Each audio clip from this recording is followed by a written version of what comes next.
Like an African champ. Ain't no more team. What the is Puffy doing?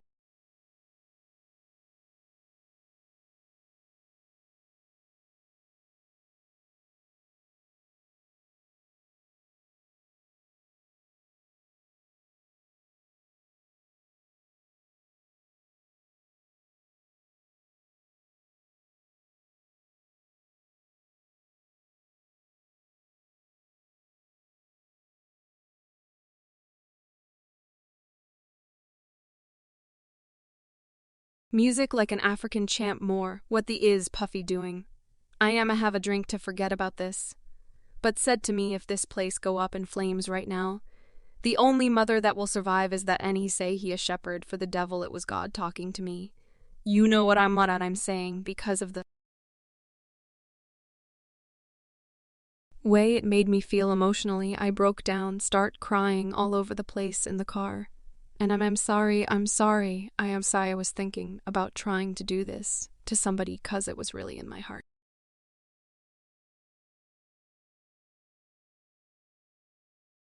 To kill him, Diddy is back in the spotlight for the worst reasons, and that means 50 Cent is also back at it again, exposing Diddy's nefarious deeds. This time, 50 is shining light on how almost all bad boy artists went crazy, found God, or met untimely ends after getting involved with Diddy. Meanwhile, more disturbing reports surface about Diddy allegedly sacrificing his artists and performing some type of rituals. They paid homages to certain sacrifices and homages to certain idols, and on the third day, they would drink party be marred, and the men would have each other. Diddy's former artists have also dropped hints about the dark stuff that allegedly went down behind the scenes at Bad Boy, with Mace even breaking down in tears when Cameron asked him why he didn't let him go with Diddy when you had your record deal. Why did you take me to Biggie Smalls and not Bad Boy? That's man, it's almost going to bring me to tears to say this. I just being that I show you as such a good friend I was. And put you with somebody I knew for years now. Rumors have been going around about the so-called bad boy curse, with people claiming that anyone associated with Diddy ends up broke, traumatized, or meets an untimely end. Do you remember how just before Cassie hit Diddy with that lawsuit back in November, Diddy suddenly decided to hand back publishing rights to several bad boy artists? Diddy source claimed that this decision was part of Diddy's broader goal of promoting economic empowerment for black artists and culture. However, some of the bad boy artists called BS on this, claiming this was nothing but a PR move. One of them was Mark Curry, the man guy behind the 2001 hit Bad Boy for Life with Diddy, and the late Black Robe. Speaking of Black Rob, he created multiple hits for Bad Boy. Back in the 9s, however, he sadly passed away in 2021, after struggling with homelessness for years. I mean, I've been dealing with this man for 5 years, 4 strokes. I don't know what to tell you. Man is crazy, as is hard. And you know what I'm saying. I don't got no house to live in. So after Diddy claimed he was handing back publishing rights to empower the artist, Mark Curry blasted him, saying if he truly cared about the artists he would have handed back those rights when they were worth something. Daddy gave the publishing back. Whoopie do. What's it worth? What was it worth 10 years ago, 20 years ago, and what's it worth now? That's disrespectful. I told him, why don't you just keep it and pay me? I don't want the ishing. I want the money. Come on, you'll think he doing a good thing 'cause he give back some publishing. Come on, man.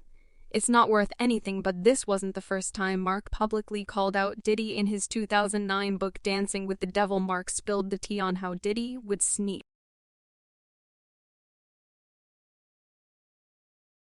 himself into his artist tracks and then charge them for special guest appearances. And the artist only found out about the fee when they got their checks. Mark also claimed that Diddy would slap his name on songs he didn't write or produce, and he even insisted on featuring his fancy cars in artist music videos so he could deduct rental fees from their budgets and score tax credits for his car's business use. According to Mark, he struggled so much during his bad boy days that he was forced to sell backstage passes to make ends meet. We also can't forget about Biggie Smalls. In this whole saga, Diddy bragged about handing over Biggie's publishing rights to his estate, but conveniently left out the part about Biggie's day. Tiana allegedly having to sell Biggie t-shirts just to make it through college. Meanwhile, Diddy continued to profit from Biggie's catalog long after his death.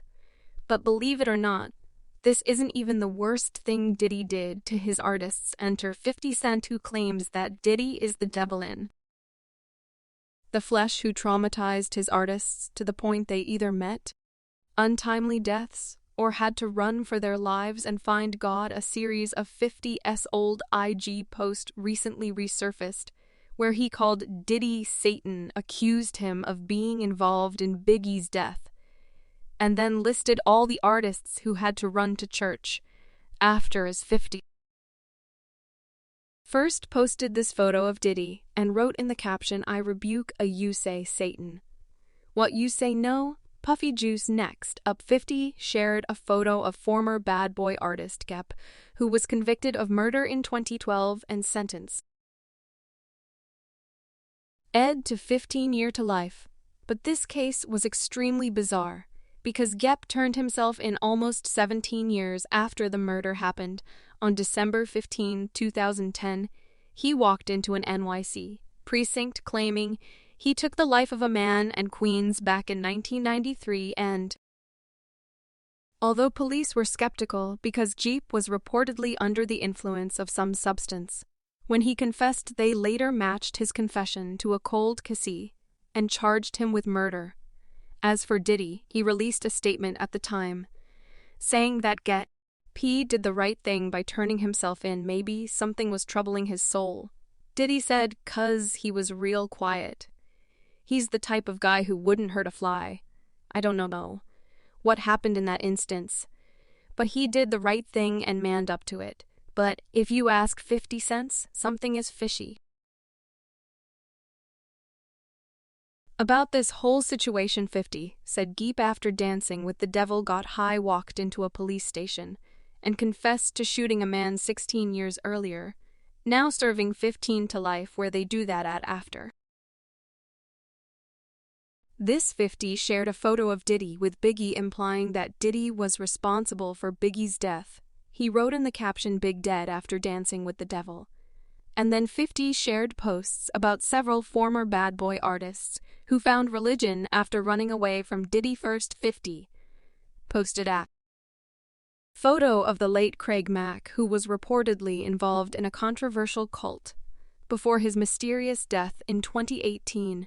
Craig supposedly died from heart failure. However, multiple industry figures have cast doubt on the official story. Craig's friends claim he knew something was going to happen, and he supposedly talked about how he doesn't have a lot of time left. What raised even more eyebrows is that Craig previously admitted that he contemplated taking out Diddy after Diddy refused to pay him the money he owed him, which led fans to speculate that Diddy decided to silence Craig for good. Now, according to a report by the Daily Mail, Craig belonged to a South Carolina cult called Overcomer Ministry for almost a decade, and he reportedly joined this cult shortly after turning away from the music industry. As for 50 Cent, he posed this photo of Craig presumably with one of the cult members, and wrote in the caption, "Craig Mack after dancing with the devil puff, beat them all out the money, now they praying for something good to happen, no Puffy Juice." And then 50 posted photos of former bad boy artists, Shine, Loon, and Maze, all of whom found religion after severing all ties with Diddy. Shine converted to Judaism in 2010, shortly after he was released from prison. He famously served almost 10 years for his involvement in the 1999 nightclub shooting, with Diddy and his bodyguard as for Loon. He converted to Islam in 2008.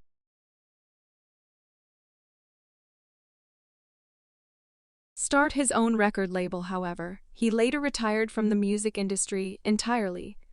Finally, 50 posted a photo of Mack, who became a pastor after leaving Bad Boy, and who's also been very outspoken about how Diddy allegedly tried to destroy him and in fact